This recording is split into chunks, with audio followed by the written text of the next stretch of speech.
छोटा जादूगर। छोटा जादूगर जयशंकर प्रसाद द्वारा रचित एक मर्मस्पर्शी कहानी है, जिसमें एक बालक के अभावपूर्ण जीवन तथा साहस के साथ उसे उन परिस्थितियों का मुकाबला करते हुए दिखाया गया है। आइए इस कहानी को सुनें और छोटे जादूगर की भांति हिम्मत, लगन तथा सकारात्मक सोच के साथ हर कार्य को करने की प्रेरणा लें। कार्निवाल के मैदान में बिजली जगमगा रही थी। हंसी और विनोद का कलनाद गूंज रहा था। मैं खड़ा था उस छोटे फुहारे के पास, जहां एक लड़का चुपचाप शरबत पीने वालों को देख रहा था। उसके गले में फटे कुर्ते के ऊपर एक मोटी सी सूत की रस्सी पड़ी थी और जेब में कुछ ताश के पत्ते थे। उसके मुख पर गंभीर विषाद के साथ धैर्य की रेखा थी। मैं उसकी ओर न जाने क्यों आकर्षित हुआ। उसके अभाव में संपूर्णता थी। मैंने पूछा, क्यों जी, तुमने इसमें क्या देखा? मैंने सब देखा है। यहाँ चूड़ी फेंकते हैं, खिलौनों पर निशाना लगाते हैं, तारे से नंबर छेदते हैं। मुझे तो खिलौनों पर निशाना लगाना अच्छा मालूम हुआ। जादूगर तो बिल्कुल निकम्मा है। उससे अच्छा तो ताश का खेल मैं ही दिखा सकता हूँ। उसने प्रसन्नता से कहा। उसकी वाणी में कहीं रुकावट ना थी। मैंने पूछा, और उस पर्दे में क्या है? वहां तुम गए थे? नहीं, वहाँ मैं नहीं जा सकता, टिकट लगता है। मैंने कहा, तो चलो मैं वहां पर तुमको लिवा चलूं।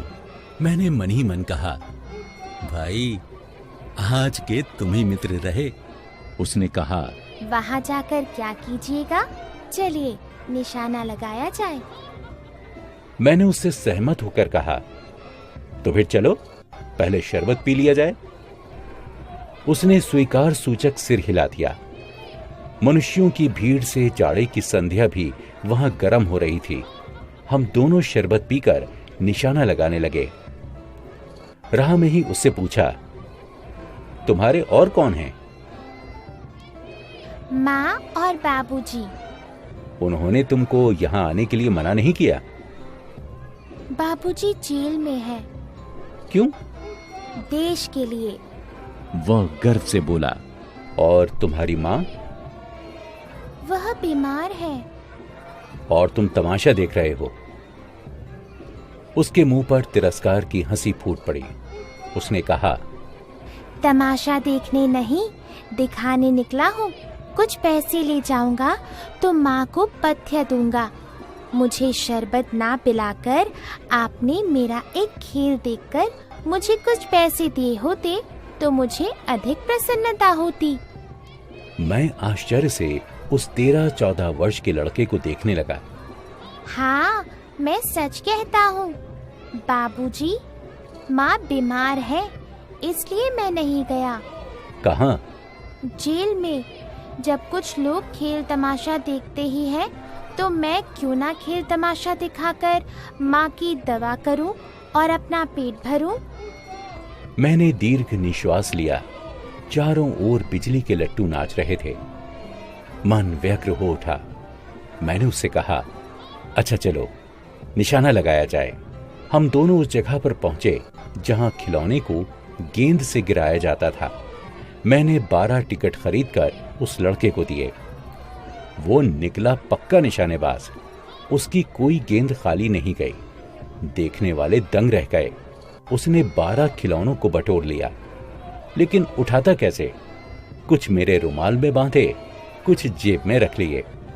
लड़के ने कहा, बाबूजी, आपको तमाशा दिखाऊंगा, बाहर आइए, मैं चलता हूँ। वो 9-2-11 हो गया। मैंने मन ही मन कहा, इतनी जल्दी आंख बदल गई। मैं घूमकर पान की दुकान पर आ गया। पान खाकर बड़ी देर तक इधर उधर टहलता देखता रहा।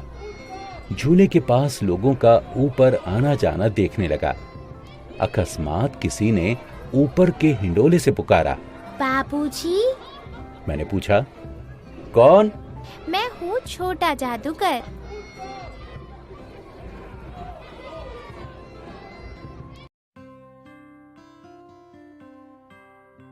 कोलकाता के सुरम्य वनस्पति उद्यान में लाल कमलिनी से भरी हुई एक छोटी सी झील के किनारे घने वृक्षों की छाया में अपनी मंडली के साथ बैठा हुआ मैं जलपान कर रहा था।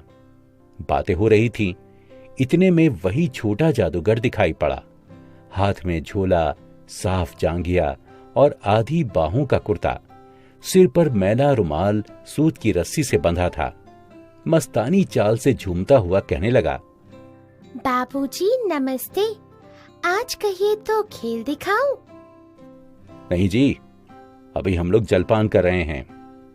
मैं क्रोध से कुछ और कहने जा रहा था, तभी श्रीमती जी ने कहा, दिखलाओ जी, तुम तो अच्छे आए, भला कुछ मन तो बहले। मैं चुप हो गया, क्योंकि श्रीमती जी की वाणी में वो मां की सी मिठास थी जिसके सामने किसी भी लड़के को रोका नहीं जा सकता था। उसने खेल आरंभ किया। उस दिन कार्निवाल के सब खिलौने उसके खेल में अपना अभिनय करने लगे। भालू मनाने लगा, बिल्ली रूठने लगी, बंदर घुड़कने लगा, गुड़िया का ब्याह हुआ, गुड्डा वर काना निकला। लड़के की वाचालता से ही अभिनय हो रहा था। हंसते हंसते लोटपोट हो गए। मैं सोच रहा था, बालक को आवश्यकता ने कितना शीघ्र चतुर बना दिया। यही तो संसार है। ताश के सब पत्ते लाल हो गए, फिर सब काले हो गए।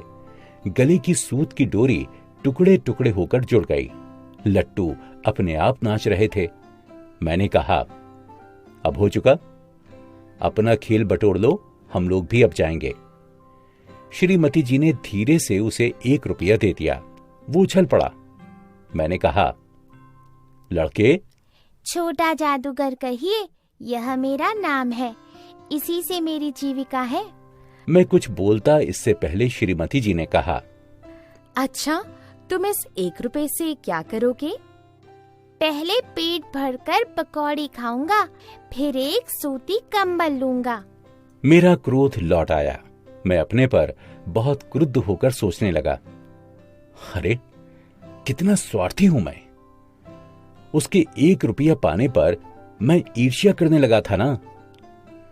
वो नमस्कार करके चला गया। हम लोग लता कुंज देखने के लिए चल दिए। उस छोटे से बनावटी जंगल में संध्या साएं साएं करने लगी। अस्ताचलगामी सूर्य की अंतिम किरण वृक्षों की पत्तियों से विदाई ले रही थी। शांत वातावरण था। हम लोग धीरे धीरे मोटर से हावड़ा की ओर आ रहे थे।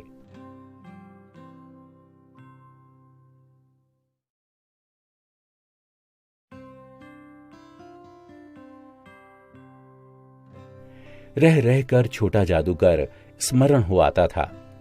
सचमुच वो एक झोपड़ी के पास कंबल कंधे पर डाले खड़ा था। मैंने मोटर रोककर उससे पूछा, तुम यहां कहां? मेरी माँ यही है ना, अब उसे अस्पताल वालों ने निकाल दिया है। मैं उतर गया। उस झोपड़ी में देखा तो एक स्त्री चीथड़ों से लदी हुई कांप रही थी। छोटे जादूगर ने कंबल ऊपर से डालकर उसके शरीर से चिपटते हुए कहा, माँ। मेरी आंखों से आंसू निकल पड़े।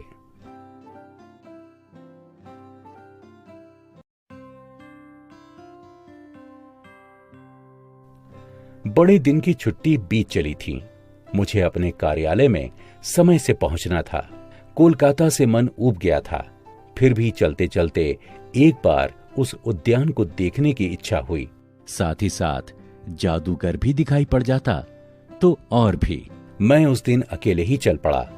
जल्द लौट आना था। 10 बज चुके थे।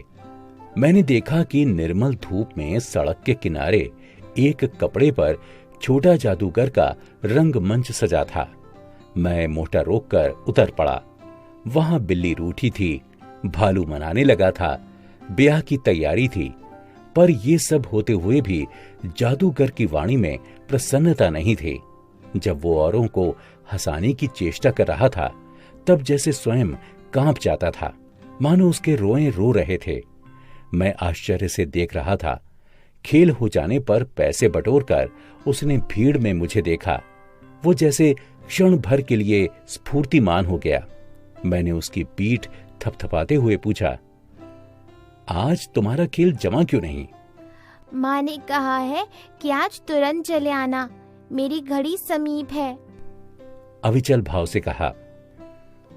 तब भी तुम खेल दिखाने चले आए? मैंने कुछ क्रोध से कहा। मनुष्य के सुख दुख का माप अपना ही साधन होता है, उसी के अनुपात से वो तुलना करता है। उसके मुंह पर वही परिचित तिरस्कार की रेखा फूट पड़ी।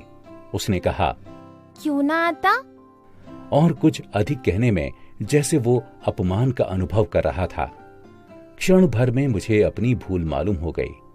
उसके झोले को गाड़ी में फेंककर उसे बैठाते हुए मैंने कहा, जल्दी चलो। मोटर वाला मेरे बताए हुए पथ पर चल पड़ा। कुछ ही मिनटों में मैं झोपड़े के पास पहुंचा।